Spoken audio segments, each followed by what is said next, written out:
একটা 820 সার্কিট যাচ্ছে, বাঁকুড়া যাচ্ছে। তো এটার মধ্যে সমস্ত কিছু ইনস্ট্রাকশন যেগুলো যেগুলো মানে দরকার জানার প্রয়োজন আছে, তো সমস্ত কিছুটাই দেওয়া আছে। ভিডিওটা ভালো করে একটু দেখে নেবেন। তো এখানে দেখুন ইন আছে, এখান থেকে একটা তার আছে, এই যে P38 সকেট আছে, এটা ইনপুট। তো এখান থেকে ইন আছে, এখান থেকে যে একটা তার আছে P38 সকেট, এটা আউট, এখানে লেখা আছে আউটপুট। এটা পাওয়ার সাপ্লাই তার।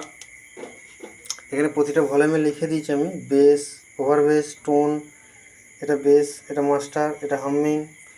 আর ঘাট সিস্টেমটা পুরো মানে কপাল ভালো মেটাল পেয়ে গেছেন, কারণ এটা সবাই পায় না, অ্যাভেলেবেল থাকে না এটা। ঘাটটা পুরো একদম পুরো হেভি আছে। তো এটা বাঁকুড়া যাচ্ছে।